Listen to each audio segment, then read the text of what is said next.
آپ 100 مرتبہ کرتے ہیں, 200 مرتبہ کرتے ہیں, ایک تسبیح کرتے ہیں, بعض اوقات لوگ لاکھ دفعہ آیت کریمہ بیٹھ کے کر رہے ہوتے ہیں. تو اب ہمیں تو نہیں پتا کہ اس لاکھ دفعہ سے اللہ تعالیٰ راضی ہوئے ہیں یا نہیں. ویسے اس نے جب کہا ہی نہیں, مانگا ہی نہیں لاکھ دفعہ, تو ہم نے اپنے پاس سے بنا لیے. نہیں, میرے خیال ہے 1.25 لاکھ ہے شاید, میں غلطی کر رہی ہوں. وہ پتہ نہیں 25 اور کس نے بڑھائے ہیں, کس نے اپنے ہاتھ میں قانون لے لیا.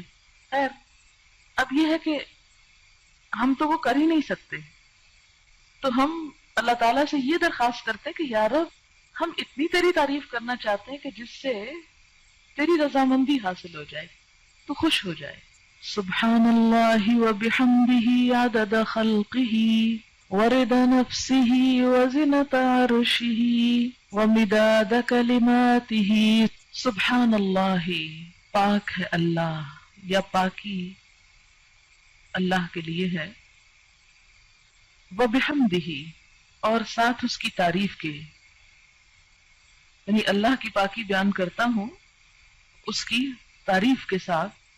کتنی پاکی بیان کرتا ہوں, کتنی تسبیح کرتا ہوں, عدد, تعداد, گنتی, خلق ہی, اس کی مخلوق کی, یعنی جتنی اس کی مخلوق کی تعداد ہے اتنی دفعہ میں اللہ کی تسبیح کر رہا ہوں.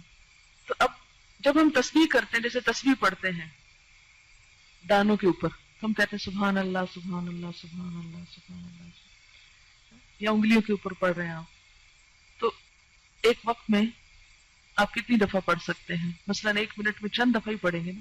لیکن اگر آپ یہ جملہ بول دیتے ہیں سبحان اللہ وبحمدہ عدد خلقہ, کہ اللہ کی پاکی اس کی تعریف کے ساتھ اتنی مرتبہ جتنی اس کی مخلوق کی تعداد ہے. اور اللہ تعالیٰ کی مخلوق کی تعداد کتنی ہے؟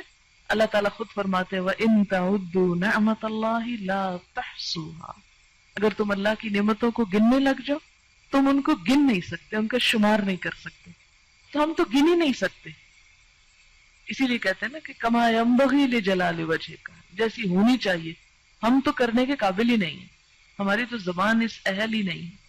اسی لیے عدد خلقہ ورضا نفسہ, رضا کہتے ہیں رضامندی کو, نفس ہی اس کے نفس, یعنی اللہ کی ذات کی رضا کے مطابق, یعنی اتنی تسبیح, اتنی حمد کہ جس سے وہ راضی ہو جائے. وزنۃ عرشہ, اور اس کے عرش کے وزن کے مطابق. وزنۃ عرشہ, اس کے عرش کا وزن کتنا ہے؟ ہمیں تو کچھ معلوم نہیں کہ اس کا عرش ہے کتنا. امام مالک نے کہا تھا نا کہ اس کے بارے میں سوال بدعت ہے, سوال بھی مت کرو کہ کیسا ہے وہ, ہمیں نہیں معلوم, بس اتنا پتا ہے کہ وہ ہے, کیسا ہے یہ نہیں معلوم. وَمِدَادَ كَلِمَاتِهِ, اور اس کے کلمات کی لکھنے میں جتنی سیاہی درکار ہے. مداد کلماتی, اچھا وہ کتنی درکار؟ سورۃ الکہف میں آپ پڑھیں گے اللہ تعالیٰ فرماتے ہیں کہ لو کان البحر مدادا لکلمات ربی لنفد البحر قبل ان ينفد کلمات ربی, کہ اگر یہ سارے سمندر سیاہی بن جائیں اور اس سے رب کی باتیں لکھی جانے لگے, اس سے پہلے کہ رب کی باتیں ختم ہو سمندر کی سیاہی ختم ہو جائے. ایک اور جگہ آتا ہے کہ 7 سمندر اور بھی آپ ڈال لیں اور اس کو سیاہی بنا لیں اور لکھنا شروع کر دیں, تو رب کی باتیں ختم نہیں ہو سکتی.